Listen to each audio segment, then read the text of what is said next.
భారతీయ తెలుగు ప్రజలందరికీ మనస్ఫూర్తిగా నా నమస్కారం. ఈరోజు మనం ఐన్ ర్యాండ్ ఫౌంటైన్ హెడ్ సిరీస్లో పార్ట్ 4 ఎపిసోడ్ 9 and 10 9 and 10 ఎపిసోడ్ల గురించి మనం మాట్లాడుకున్నాం. సో 9 and 10 ఎపిసోడ్లో మెయిన్గా పీటర్ కీటింగ్, క్యాథరిన్ ఇద్దరు కలుస్తారు. ఎప్పుడు క్యాథరిన్ కలుస్తుందా, పీటర్ కీటింగ్ చేసిన మోసాన్ని క్యాథరిన్ దాన్ని ఎలా అర్థం చేసుకుంటుంది, పీటర్ కీటింగ్ని అంగీకరిస్తుందా లేదా, అసలు ఆ టైంలో క్యాథరిన్ని తెల్లారితే 9ంటికి పెళ్లి చేసుకుంటా అని చెప్పిన వ్యక్తి ఆ చెప్పిన టైంకి క్యాథరిన్ వెళ్ళి అక్కడ వెయిట్ చేస్తూ ఉండగా తన దగ్గరికి వెళ్లకుండా కట్ చేస్తే డొమినిక్ ఫ్రాంకన్తో వెళ్ళి పెళ్లి చేసుకుంటాడు పీటర్ కీటింగ్. ఆ టైంలో ఒక అమ్మాయిగా పీటర్ కీటింగ్ ప్రేమించిన వ్యక్తిగా క్యాథరిన్ ఎలా బాధపడింది. సో ఇన్ని రోజులకు వాళ్ళిద్దరూ కలుస్తారు కదా, సో వాళ్ళిద్దరి మధ్య ఎట్లాంటి కన్వర్జేషన్ జరిగింది అనేది మెయిన్ సారాంశం ఎపిసోడ్ 9 and 10లో. సో మొదలు పెడదాం.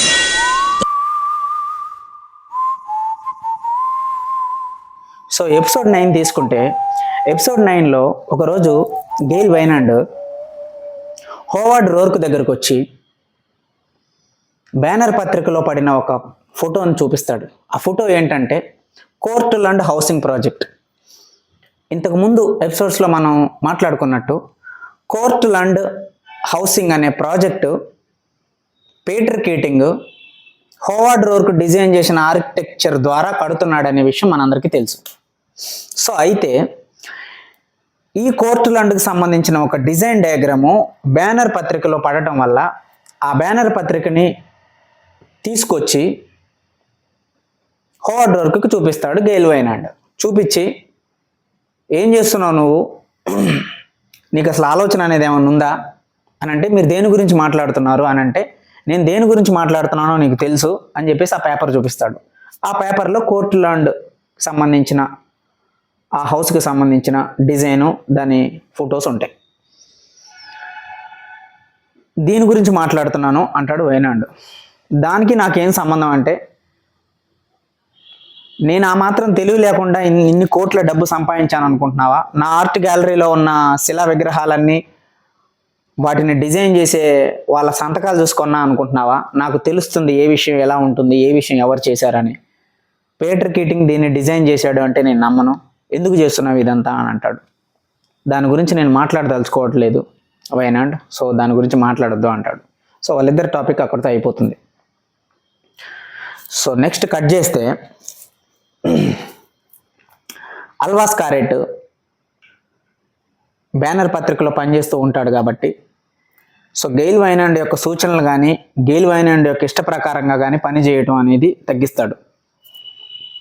తన సొంత అభిప్రాయాలు ఏవైతే గెయిల్ వైనాండ్కి ఇష్టం ఉండవో వాటికి సంబంధించిన ప్రచురణలు, వాటికి సంబంధించిన వ్యాఖ్యలు ఎక్కువ రాస్తూ ఉంటాడు పేపర్లలో. ఈ విషయం గెయిల్ వైనాండ్ గమనించి అల్వాస్ కారెట్కి చెప్తాడు ఇట్లా రాయొద్దు అని, అయినా సరే రాస్తూ ఉంటాడు. సో దాన్ని బట్టి అల్వాస్ కారెట్కి తన యొక్క యజమాని మీద వ్యతిరేక వైఖరి మొదలైంది అనే విషయం గెయిల్ వైనాండ్కి అర్థమవుతుంది. సో అలాగే కాకుండా ఇంకా చాలామంది ఎంప్లాయీస్ కూడా గెయిల్ వైనాండ్ యొక్క యాటిట్యూడ్ని, గెయిల్ వైనాండ్ యొక్క నిర్ణయాలని పట్టించుకోకుండా పని చేస్తున్నారు, ఇంటర్నల్గా ఏదో జరుగుతుంది అనే విషయం తన యొక్క ఆలోచనకు అర్థమవుతుంది. కానీ ఇక్కడ ఉన్నది గెయిల్ వైనాండ్, నన్ను ఎవడో ఏం చేయలేడు అని చెప్పేసి తను బలమైన ఒక నిర్ణయంతో తను ముందుకు వెళ్తూ ఉంటాడు.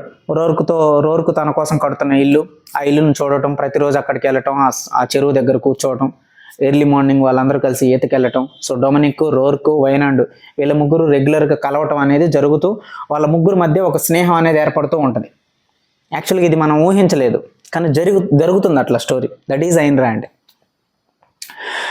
సో ఇంకో పక్క గెయిల్ వైనాండ్కి సమాజం నుంచి వ్యతిరేకత వస్తూ ఉంటుంది, తన పత్రికలో పనిచేసే సొంత ఎంప్లాయీస్ నుంచి వ్యతిరేకత వస్తుందనే విషయం గెయిల్ వైనాండ్ తెలిసి కూడా, సో ఈ విషయం గురించి తర్వాత మాట్లాడదాం.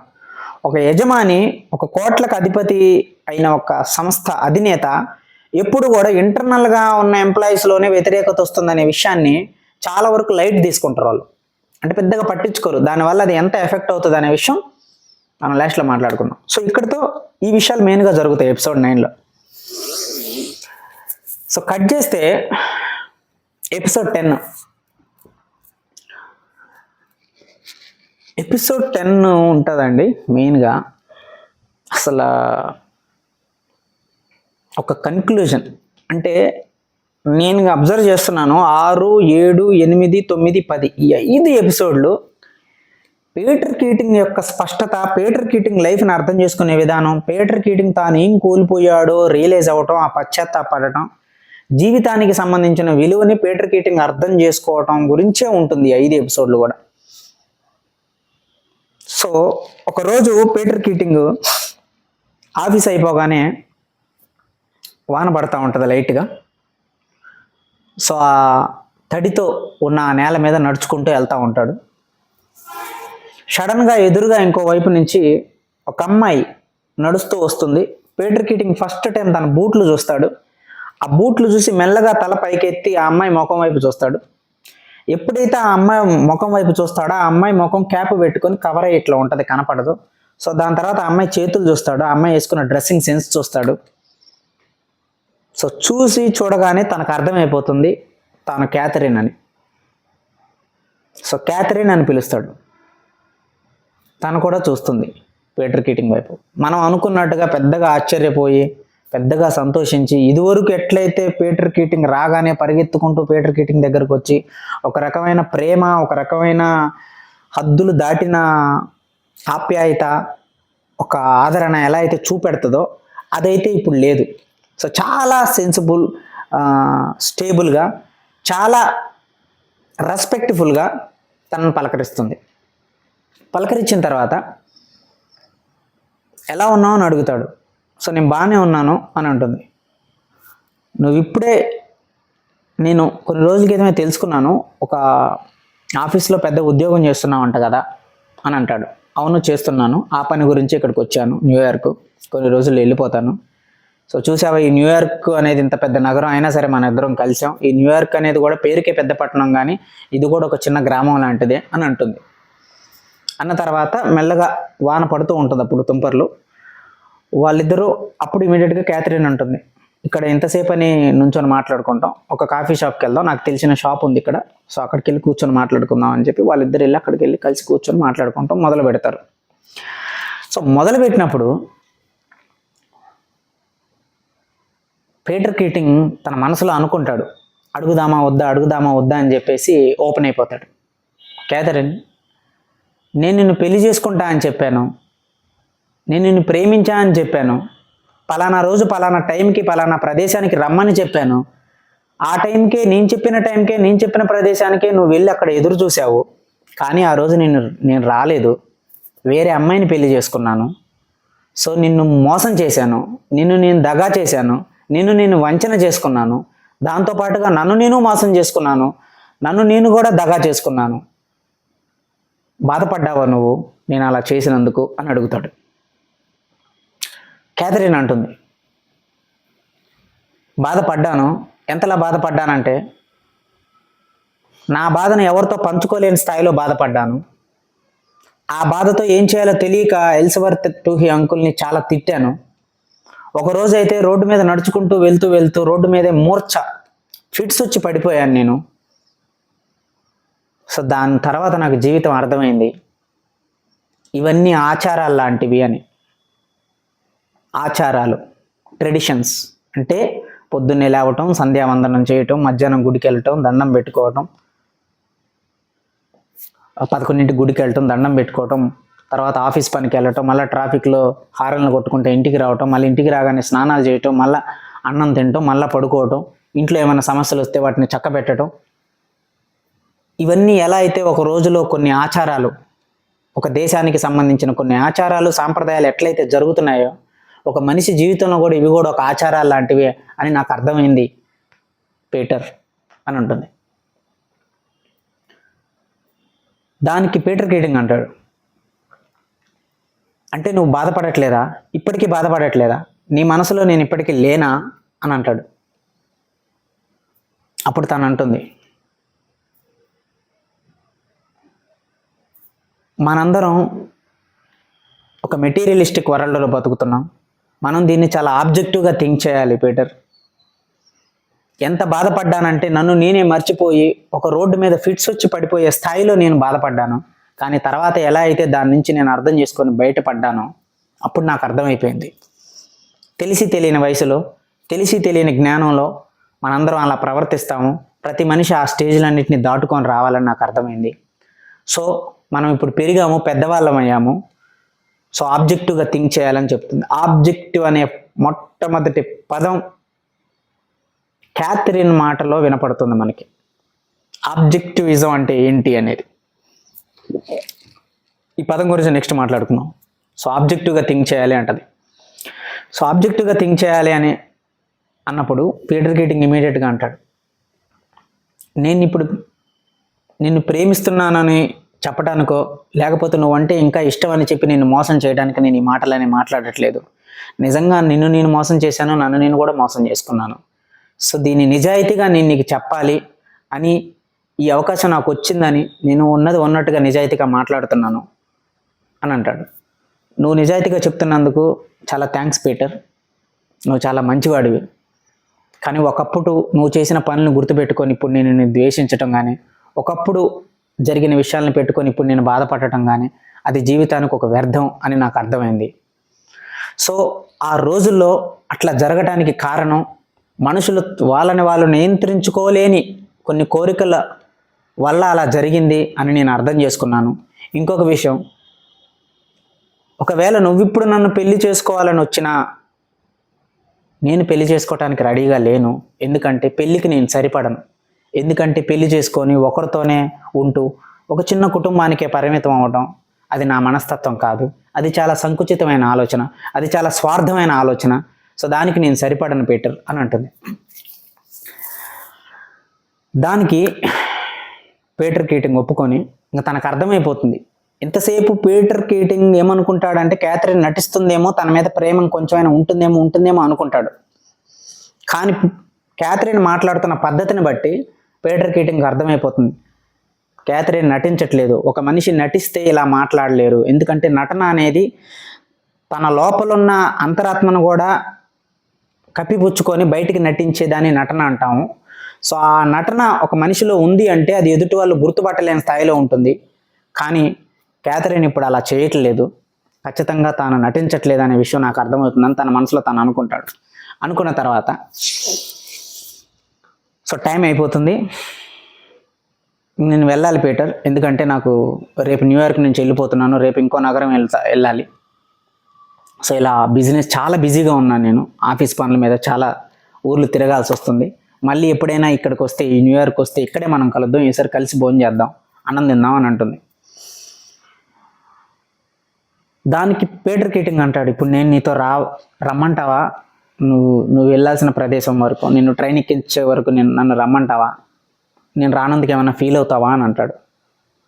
ఎందుకంటే తాను ఒక పక్క వేరే పని మీద వెళ్తున్నాడు కదా పీటర్ కీటింగ్. అంటే అప్పుడు క్యాథరిన్ అంటుంది, అవసరం లేదు అని అంటుంది. దానికి పీటర్ కీటింగ్ అంటాడు, సారీ, నేను మామూలుగా అడుగుతున్నాను, రమ్మంటే వస్తాను, కానీ నువ్వు నన్ను రావాలని కోరుకుంటున్నావా అని అడుగుతాడు. ఎందుకంటే తన మనసులో అసలు ఎలాంటి అభిప్రాయం ఉంది అనేది ఇంకా ఒక ఆశ, హోపు, నన్ను ప్రేమిస్తుందేమో, ఇష్టపడుతుందేమో అని. నువ్వు నాకు సారీ ఏం చెప్పాల్సిన అవసరం లేదు, నా దారి నేను ఎత్తుక్కోగలను అంటుంది dialogue. We have to remember this dialogue. నా దారి నేను వెతుక్కోగలను.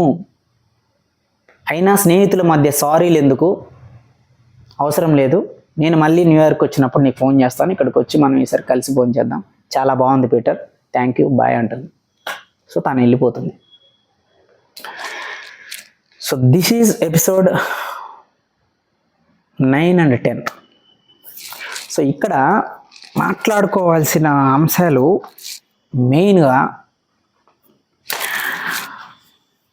చాలా అంశాలు ఉన్నాయి. ఏంటంటే అంశాలు,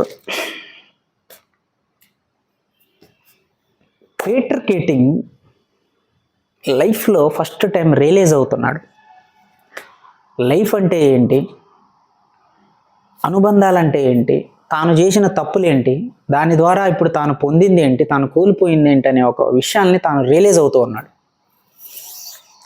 ఒక డైలాగ్ అంటాడు ఇక్కడ, తన మనసులో అనుకుంటాడు కన్వర్జేషన్ జరిగేటప్పుడు, ఏంటంటే ఇక కంప్లీట్గా తన మీద ఇష్టం కానీ ప్రేమ కానీ క్యాథరిన్కి లేదు.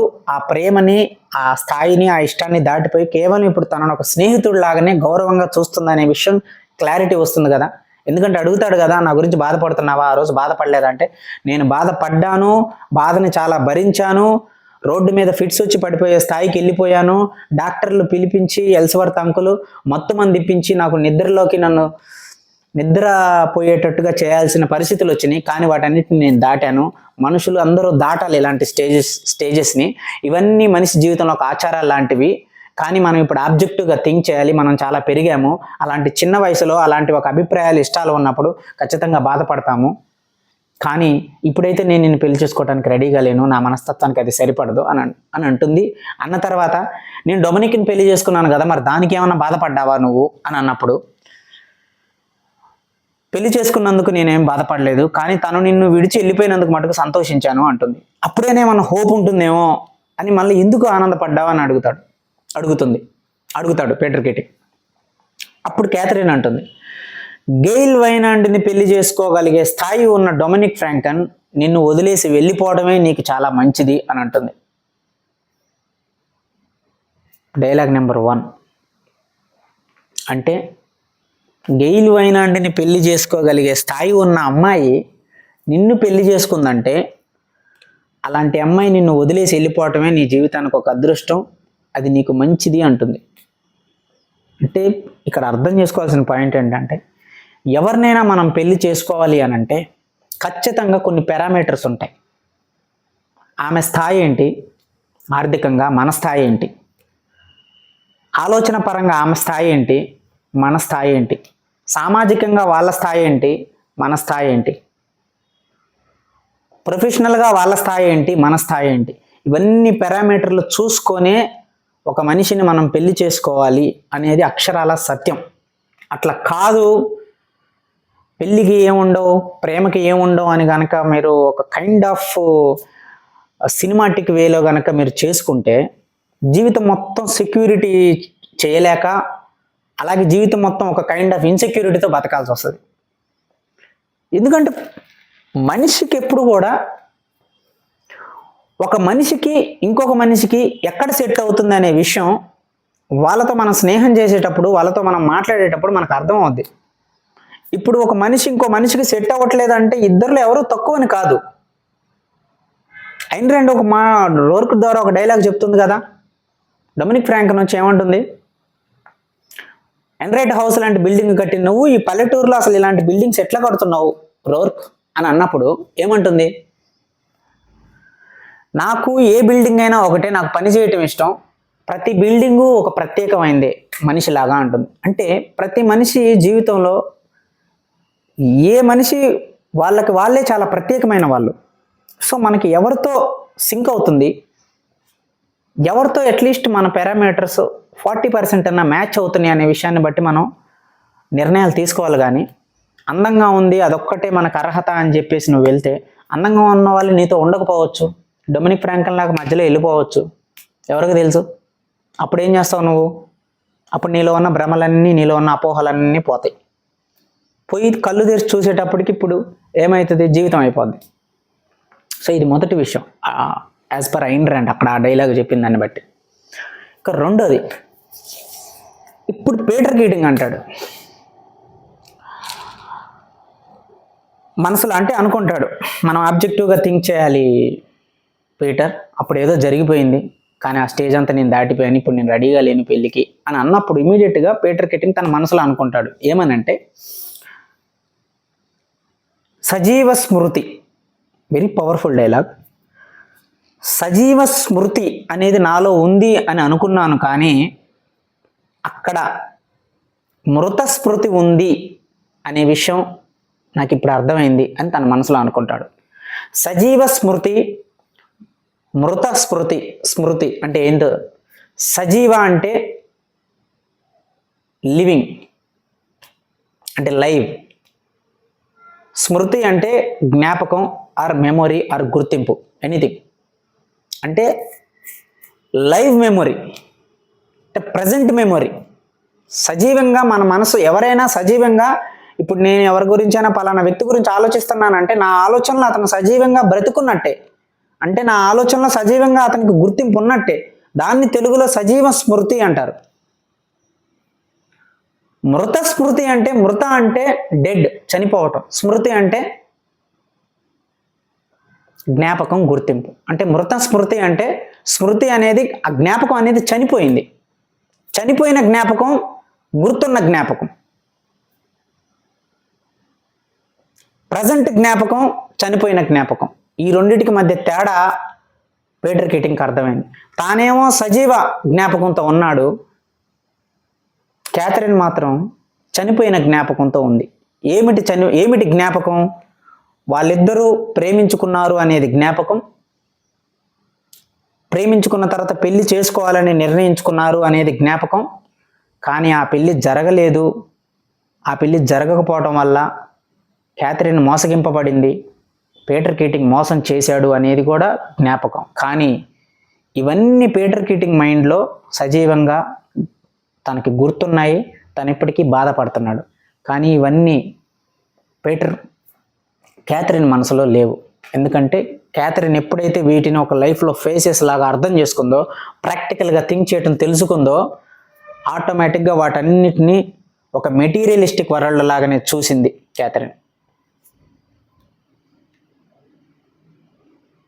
అందువల్ల క్యాథరిన్ పీటర్ కీటింగ్ ఆశించిన స్థాయిలో ప్రేమను చూపెట్టలేదు. మళ్ళీ నెక్స్ట్ ఇంకో డైలాగ్ అంటాడు పీటర్ కీటింగ్. క్యాథరిన్, నేను గతంలో ఏదైనా ఒక మనిషి నష్టం జరిగితే ఒక మనిషికి, దాన్ని ప్రస్తుతంలో పడే బాధతో దాన్ని బ్యాలెన్స్ చేయొచ్చు.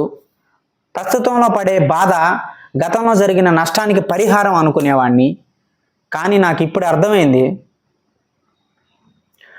గతంలో జరిగిన బాధని గతంలోకే వెళ్ళి దాన్ని గతంలోనే చంపేసి మనం ప్రస్తుతంలో మళ్ళా మామూలుగా ఉండొచ్చు అనే విషయం నాకు ఇప్పుడు అర్థమైంది. అది నిన్ను చూస్తుంటే నాకు తెలుస్తుంది అని మనసులో అనుకొని తనతో ఈ మాట చెప్తాడు. దాని తర్వాత వాళ్ళిద్దరూ డిన్నర్ అయిపోతుంది, వాళ్ళిద్దరూ కదులుతారు. సో తాను వెళ్ళిపోతుంది. మళ్ళీ కలుద్దాం పీటర్ అని చెప్పేసి ఇద్దరు వెళ్ళిపోతారు. సో టోటల్ ఈ స్టోరీలో నాకు తెలిసి ఇంకా క్యాథరిన్ పీటర్ కీటింగ్ని మళ్ళీ కలుస్తుందా కలవదా నాకు తెలిసి కలవకపోవచ్చు. ఎందుకంటే నేను ఇప్పుడే ఒక అరగంట క్రితమే చదివా బుక్. సో నెక్స్ట్ ఎపిసోడ్స్లో కూడా రఫ్గా చూసా క్యాథరిన్ మళ్ళీ ఎక్కడన్నా వస్తుందా అని. నాకు తెలిసి క్యాథరిన్ ఇంకా రాలేదు. అంటే this is the end for Catherine character. So last dialogue ఏంటి? నేను నీతో పాటు రావాలనుకుంటున్నావా ఈ హోటల్ నుంచి ఇప్పుడు నిన్ను డ్రాప్ చేయడానికి? రమ్మంటే వస్తాను అని. రమ్మంటదేమో వెళ్ళాలి అనే ఒక ఆశతో అడుగుతాడు. అంటే అవసరం లేదు అని అంటుంది. అప్పుడు సారీ, నేను అలా అడిగినందుకు, అంటే నువ్వు రమ్మంటే వస్తాను అంటాడు. సారీ చెప్పాల్సిన అవసరం లేదు, స్నేహితుల మధ్య సారీలు అవసరం లేదు అంటుంది. అంటే స్నేహితులుగా మిగిలిపోయింది అన్నమాట చివరికి వాళ్ళ యొక్క అనుబంధం. సో ఇక్కడ అర్థం చేసుకోవాల్సిన పాయింట్ ఏంటంటే,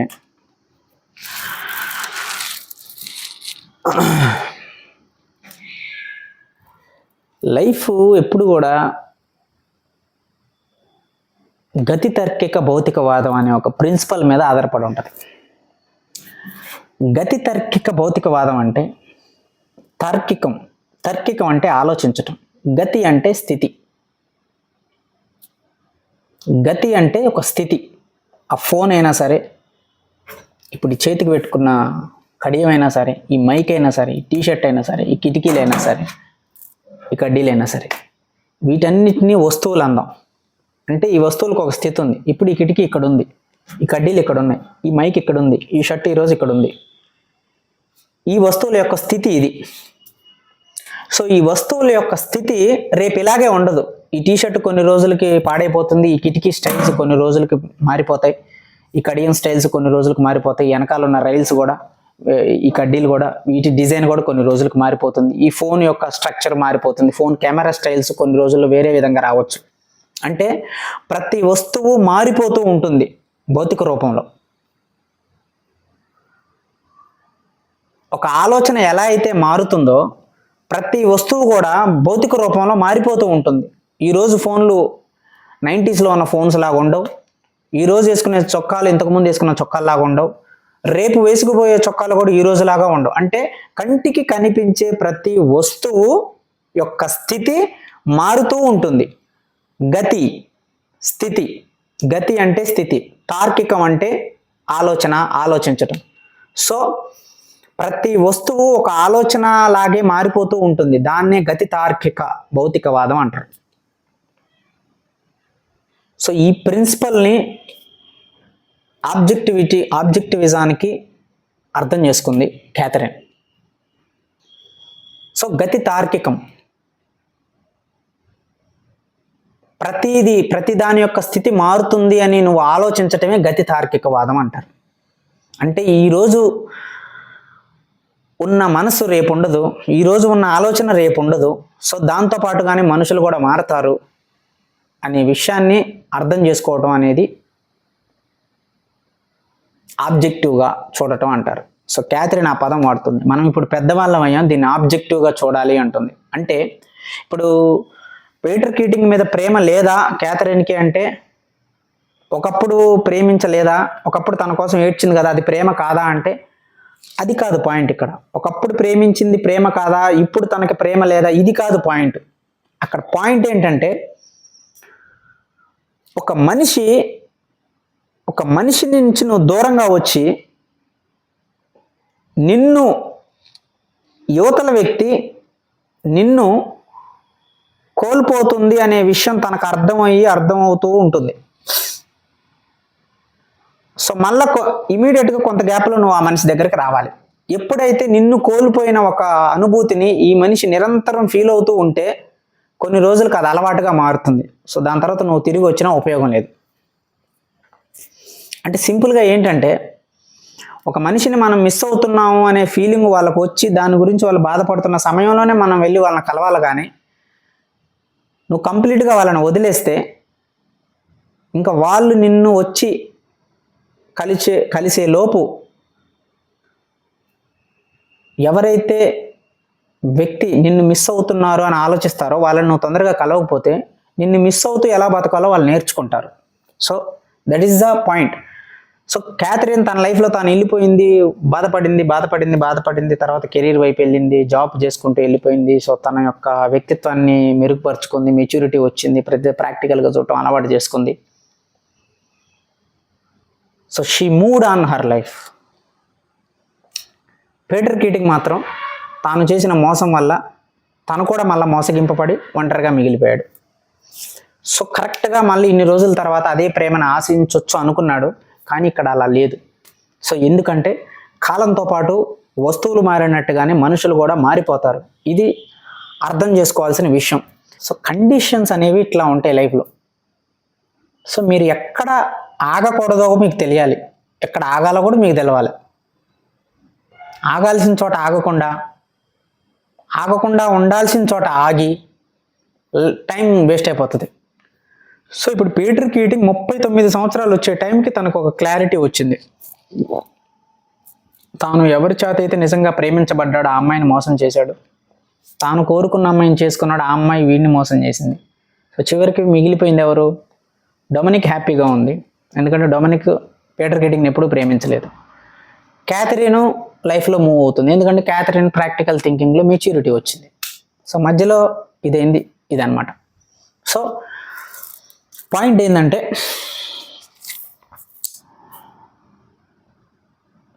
ఇప్పుడు రోర్క్ ఈ బిల్డింగ్ డిజైన్ని పీటర్ కీటింగ్ ఇస్తున్నాడు. సో పీటర్ కీటింగ్ దీన్ని ఎగ్జిక్యూట్ చేస్తున్నాడు. సో అది ఎంతవరకు వెళ్తుంది? హీ మధ్యలో దీన్ని నిజంగా కట్టించగలగటానికి ప్రోత్సహించడా? వైనాండ్ క్యారెక్టర్ ఎట్లా ఉండబోతుంది, నెక్స్ట్ డొమినిక్ ఫ్రాంకన్ ఎలాంటి పాత్ర తీసుకోబోతుంది అనేది మనం నెక్స్ట్ ఎపిసోడ్లో చూద్దాం. అప్పటి వరకు సెలవు. నేను రాకింగ్ రవి. జై హింద్, జై భారత్.